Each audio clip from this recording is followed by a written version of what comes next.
Welcome everybody, this is the Black Flag Running Club. I'm your head coach, Aaron Adranya, and we are heading into week 15, and we are gonna mix it up this week as we are gonna get you off your couches, get you out of this quarantine lockdown, and do something really interesting and fun as we're gonna get on the train in Solana Beach, ride it up to Oceanside, and we're gonna run the entire 16 miles all the way back. So this is one of our most exciting runs that we do of the entire season, and that's what we've got planned for you this week.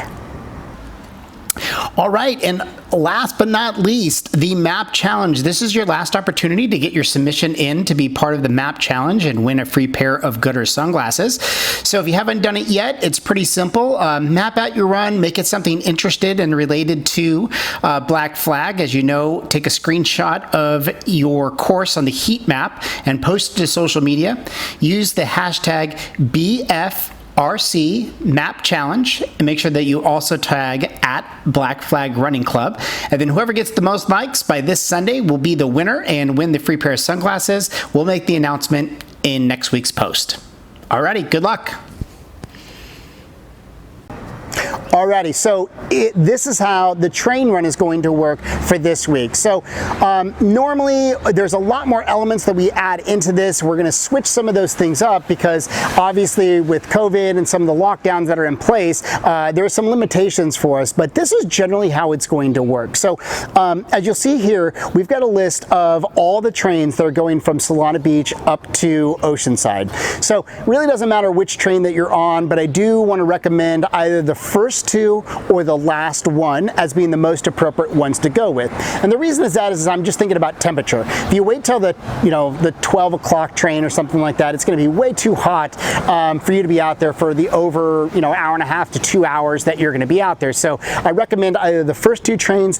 The last one is not a bad option either. The only problem is that you may be out there closer to 9 o'clock, and that may be a little bit later than any of us want to be out there, especially on a Sunday evening or Saturday evening as well.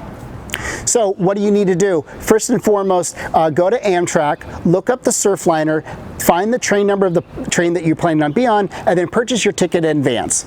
I'm also recommending that you carry your cell phone with you on this particular run, not only because you can carry your digital ticket with you to show the conductor if they ask about it, but the other side of that is that because it's a little bit longer distance and it's a one shot, there's no loops or ways to cut your run a little shorter, just to have communication with someone in case you got into trouble, I think it's not a bad idea.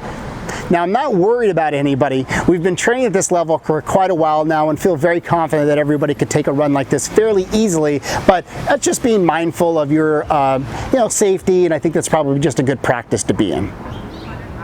The other thing while you're heading out on this run is think about what your plan is from a hydration standpoint. Are you going to be carrying hydration with you, or do you need to carry a few extra dollars so that you can stop at one of the convenience stores along the way and get a bottle of water or a Gatorade along the way? But it has been hot this past week. I know these runs are going to continue to be getting hotter, so carrying some type of fluids and or have a plan about how you're going to hydrate on these runs is going to be really important. Alright, so next let's talk about how you're actually going to get on the train and then being prepared for the actual run that you're going to be doing first. So you're going to park in the main parking lot at the Solana Beach train station. You've already purchased your ticket, so it's going to be on your cell phone. And then now we're going to take the pedestrian bridge across the tracks, go down the stairs, and then you're going to be on the train track on the platform on the furthest side.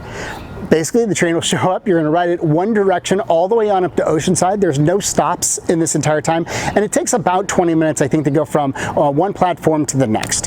When you arrive in Oceanside, you're gonna exit the train, and over on your right-hand side, there's gonna be a stairwell that's gonna take you down underneath the tracks and up to the other side. That's gonna be where you're actually going to start your run. So at this point, let's pick up the map and take a look about where we're actually going to be running once we get to that second end of the platform. All right, it's train run time. Let's take a look at what exactly the route for this train run is going to look like. So, as I mentioned previously, you're going to be exiting the train in Oceanside. You're going to go underneath the train tracks and arrive on the platform on the furthest west side of the track. From there, you're going to be running down Myers Street. It's going to bring you up to Seaglaze, and then you're going to make that left-hand turn on Pacific Street. So as long as you hit Pacific Street, this is the last street that runs parallel to the water. You're going to run all the way down Pacific Street. Now, this is the biggest turn that I hear that most people get confused on, as it's called Caste Street. You're going to be making a left-hand turn there. Now, you will know that it's Caste Street because there's a large overarching bridge that you're going to be running underneath. So just be mindful of that. This is the area that everyone gets lost at, and then they end up in that little like English style housing track that's down at the end, and then you've added on some extra miles. So keep an eye out for Cassidy and a big arched bridge. That's going to be your left-hand turn. From there, you're going to go up to Tremont and then down to Easton. Eventually, you'll run into Hill Street.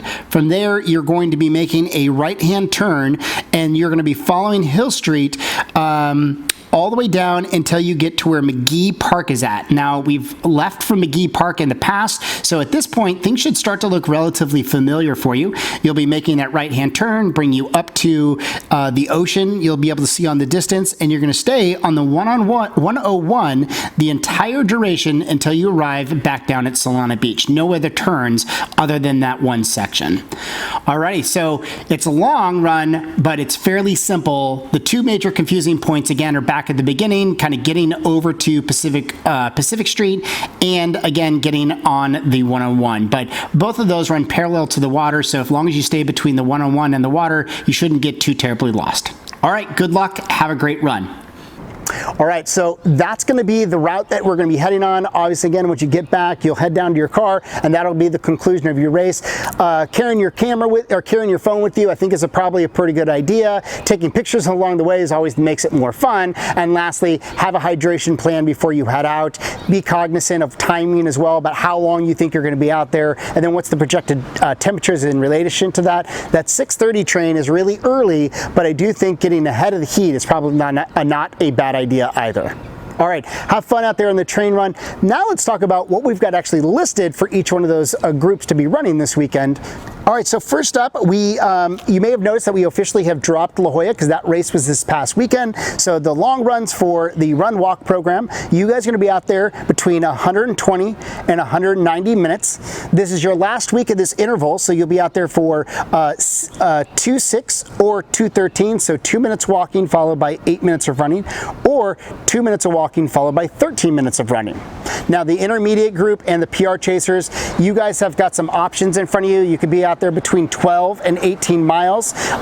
16 is probably a recommended miles. If you are going to be doing something less than 16, then the train option won't be an option for you. You'll have to do an out and back from Solana Beach, but from everybody else from 16 and up, you can do the Solana Beach run and then add on either at the beginning and or the end to bring you up to that 16 and or 18 mile threshold. Next up, we've got the Rock and Roll Reset group. Let's see what we've got planned for you. So we've got the run walk group. You guys are going to be out there for 80 minutes. This is the last week on your interval. Your interval is listed as a 1:4 or a 1:8, and they'll be going up next week. And then for the intermediate group, you guys are going to be out there for a nice, easy 8 miles. Again, for each of these groups, you won't be able to do the train run because, again, the distance from one train station to the other is further than what we've got prescribed for you. So an out and back starting in Solana Beach, heading up the coast is probably your next best option. All right, so that's everything that we've got planned for you this week as we head up to Solana Beach and we complete week 15 of the Black Flag Running Club. So go out there, continue to stay connected, be safe, run strong, and we'll see you guys on Monday morning as we head into week 16, our last few weeks of the spring season as part of the Black Flag Running Club. See you then.